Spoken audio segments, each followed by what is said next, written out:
السلام علیکم ورحمۃ اللہ وبرکاتہ۔ الحمد للہ نحمده ونستعینه ونستغفره ونؤمن به ونتوکل علیہ ونعوذ باللہ من شرور انفسنا ومن سیئات اعمالنا من يهد الله فهو المهتد ومن يضلل فلن تجد له وليا مرشدا اما بعد فقد قال الله تبارک وتعالى في كلامه المجيد اعوذ باللہ من الشیطان الرجیم بسم اللہ الرحمن الرحیم ان اولیاؤہ الا المتقون صدق اللہ العظیم وصدق رسولہ النبی الامین الکریم ونحن علی ذلک من الشاہدین والشاکرین والحمد للہ رب العالمین۔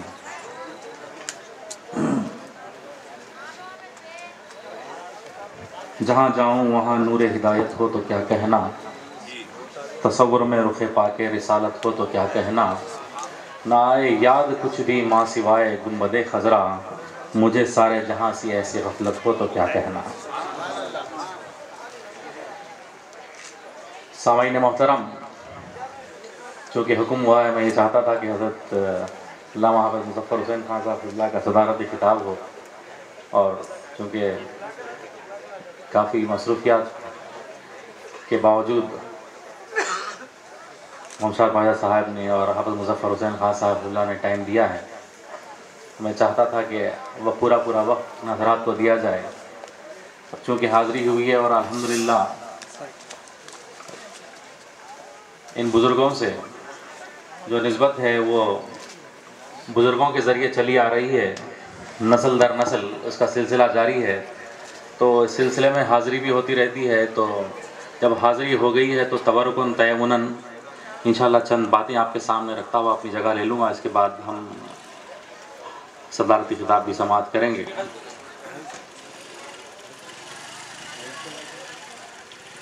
جد بانوی سیدنا افتخار علی شاہ وطن علیہ الرحمہ فرماتے ہیں،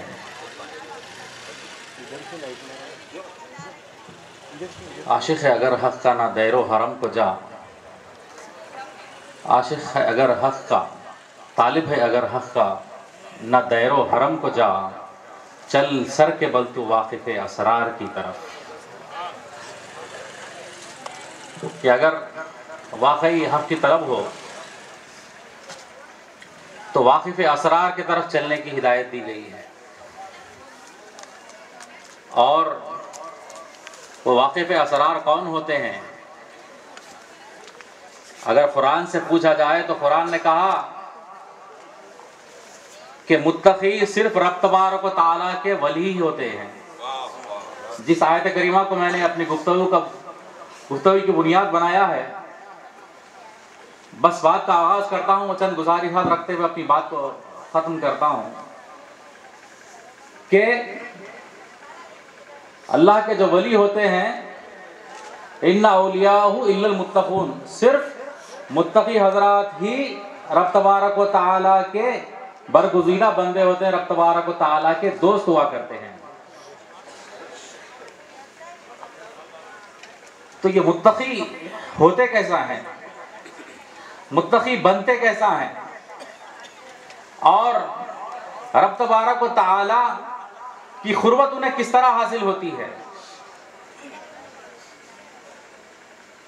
اس سلسلے میں ہم اگر تفصیل میں جاتے ہیں تو ہمیں معلوم ہوتا ہے سرکار دو عالم صلی اللہ تعالی علیہ وسلم کی حدیث پاک، آپ فرماتے ہیں کہ بندہ جب نوافل کے ذریعے میرا قرب حاصل کر لیتا ہے، بندہ جب فرائض ادا کرتا ہے، سنن ادا کرتا ہے، اس کے بعد نوافل کی کثرت کرتا ہے، اور اس کثرت کے بعد جب وہ کثرت پہ عمل کرتے کرتے رب تبارک و تعالیٰ کے اتنا قریب ہو جاتا ہے، اس کے بعد سرکار دو عالم صلی اللہ علیہ وسلم نے ارشاد فرمایا کہ اس کے بعد اگر وہ بندہ رب تبارک و تعالیٰ کی قربت حاصل کر لے، اس کے بعد اگر وہ کوئی کام کرتا ہے تو اپنا ہاتھ اگر چلاتا ہے تو وہ اپنا ہاتھ نہیں چلاتا بلکہ رب اس کے ہاتھ سے کام کرتا ہے۔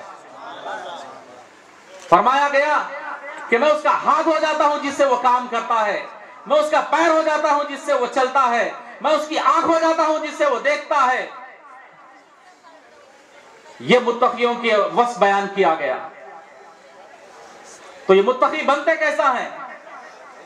متقی بنتے ایسے ہیں کہ پہلے ضروری علوم حاصل کیے جائیں، اس کے بعد اولیاء اللہ کی بارگاہوں میں اور ان کے نسبت رکھنے والوں کے آگے زانو ادب طے کیا جائے. جب زانو ادب طے کیا جاتا ہے، ان کی تربیت حاصل کی جاتی ہے، ان کی صحبت میں رہا جاتا ہے، تو جب شریعت پر مکمل عمل ہو تو اس کے بعد طریقت میں قدم رکھنے کے لیے ہدایت دی گئی. اس کے بعد جب کوئی طریقت میں کامل ہو جاتا ہے تب اس پر معرفت کھلتی ہے اور حقیقت سے آشنا ہو جاتا ہے. تو جب بندہ شریعت اور طریقت پر عمل کرتا ہوا معرفت حاصل کر کے حقیقت آگاہ ہو جاتا ہے، تب وہ رب تبارک و تعالیٰ کا مخرب بن جاتا ہے، تب وہ رب تبارک و تعالیٰ کا خر حاصل و جرنے والا ہو جاتا ہے.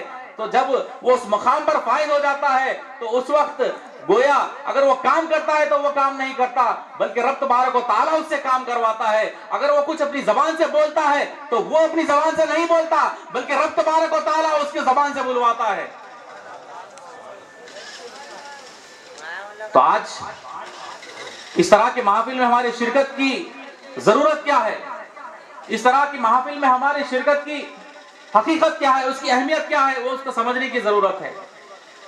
عرس تو اللہ کے برگزیدہ بندوں کا ہو رہا ہے.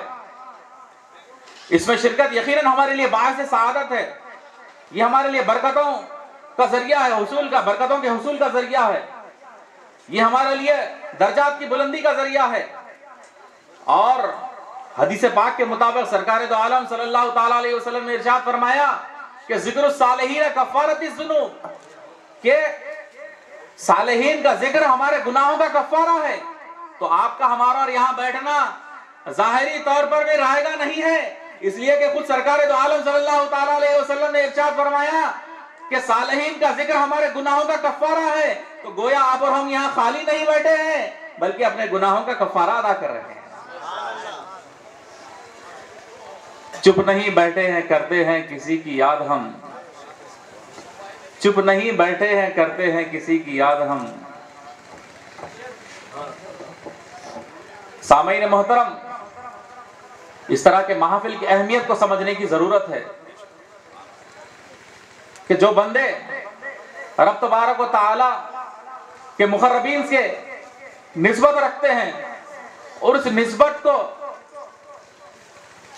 مضبوط کرتے جاتے ہیں، ان سے قریب ہوتے جاتے ہیں، ان کی بتلائی ہوئی تعلیمات پر عمل کرتے جاتے ہیں، تو ان پر بھی وہ رنگ چڑھتا جاتا ہے. اور یہ سلسلہ کوئی معمولی سلسلہ نہیں ہے. اگر کوئی شیخ طریقت سے جڑ جاتا ہے، ان کے ہاتھ پہ اگر بیعت کر لیتا ہے تو یہ کوئی معمولی بات نہیں ہے، بلکہ بیعت کرتے وقت کہتے کیا ہے کہ میرا ہاتھ اللہ کے ہاتھ میں، ید اللہ فوق ایدیہم کر کے بیعت کیا جاتا ہے. یہ کہتے ہیں کہ میں اپنا ہاتھ کسی آدمی کے ہاتھ پہ نہیں رکھ، کسی شیخ کسی فرد کے ہاتھ پہ نہیں رکھ رہا ہوں، بلکہ میرا ہاتھ رب تبارک و تعالیٰ کے ہاتھ میں ہے کہہ کے ہم بیعت کرتے ہیں. اور جب اپنے آپ کو شیخ کے حوالے کر دیتے ہیں تو بزرگوں نے کہا کہ اپنے آپ کو شیخ کے اس طرح حوالے کر دو، اس طرح حوالے کر دو کہ جس طرح اگر میت کو تختہ غسل پر اگر رکھ دیا جائے اور غسال جس طرح میت کو اپنی طرف سے جس طرح چاہے پلٹ دیتا ہے اس طرح شیخ کے حوالے کر دو. جب ہم اس طرح اپنے آپ کو شیخ کے مکمل حوالے کر دیں گے تب وہ ہمارے اندر ایسے جوہر کھلا دیں گے، وہ ہماری ایسی تربیت کریں گے، وہ ہمیں ایسا تیار کریں گے کہ ہمارے ذریعے بھی پھر فیضان جاری ہوگا. تو آج ضرورت اس بات کی ہے کہ ہم اس محافل میں شرکت کریں، تو اس محافل میں شرکت کے ذریعے ہم اپنے تجدید ایمان و احسان کریں. اپنے شیوخ جتنے بھی یہاں موجود ہیں الحمدللہ تمام نے اپنے اپنے شیوخ کے ہاتھ پہ بیعت کی ہوگی.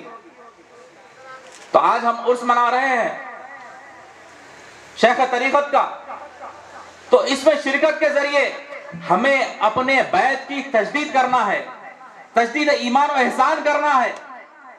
یہاں ہماری شرکت یوں ہی خالی نہیں ہے، یہاں دور سے آ کے جمع ہونا ہے، ایک ساتھ میں بیٹھنا ہے، ایک دوسرے کے دکھ درد کو جاننا ہے، اور شیخ نے جو تعلیمات بتائی ہیں اس تعلیمات کی بھی تجدید کرنی ہے.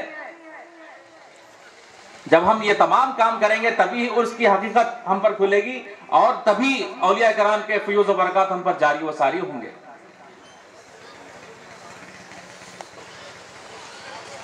لیکن آج بعض گوشوں پر اگر نظر ڈالی جائے تو طریقت کے نام پر تماشے کیے جا رہے ہیں. شریعت کا نام، شریعت کا تو دور دور تک پتہ نہیں چلتا، لیکن صرف طریقت کے نام پر رنگ برنگے لباس میں لوگوں کو دھوکہ دینے کی کوشش کی جا رہی ہے. حقیقت میں اصل طریقت یہ نہیں ہے. طریقت وہ ہے کہ بزرگوں نے ارشاد فرمایا کہ اس کی مثال اخروٹ کی جیسی ہے کہ اس کا بیرونی حصہ نہایت سخت ہوتا ہے، لیکن جب اسے کھولا جائے یا توڑا جائے تو اس کا مغز جو ہوتا ہے بہت نرم ہوتا ہے اور وہ فائدہ مند ہوتا ہے. تو جب ہم اس چیز کو ختم کر کے اس کے آگے بڑھتے ہیں تو ہمیں اس کے فوائد ملتے ہیں، اس پہ ہمیں فوائد ملتے ہیں، اس کا ہمیں پھل ملتا ہے.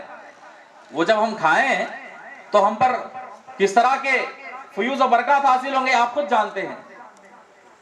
تو آج ضرورت اس بات کی ہے کہ ہم اس طرح کی محافل میں شرکت کریں، اعراض شریف میں شرکت کریں، تو کوشش یہ کریں کہ جو تعلیمات ہم تک پہنچی ہیں اس تعلیمات پر ایسے عمل کریں کہ جیسا شیخ نے ہمیں اپنی زندگی میں بتایا تھا. وہ بظاہر ظاہری نظروں سے ہمارے سامنے نہیں ہوں گے، لیکن اس شیخ کا نمائندہ تو ہمارے سامنے موجود ہے. یہ نہیں سوچے کہ شیخ تھے اور گزر گئے، بلکہ وہ شیخ تھے اور شیخ کی جگہ یہ شیخ ہیں، اور اس شیخ کے بعد اور آنے والے شیخ ہوں گے. یہ سلسلہ رب تبارک و تعالیٰ کا اپنے مقرب بندوں کے ذریعے تعلیمات پہنچائی گئی. یہ سلسلہ تو ذہب، یہ سلسلہ یوں ہی قیامت تک جاری رہے گا. تو آج ضرورت اس بات کی ہے کہ جو اصل روح ہے طریقت کی اس پر عمل کیا جائے اور اسے حاصل کرنے کی کوشش کی جائے.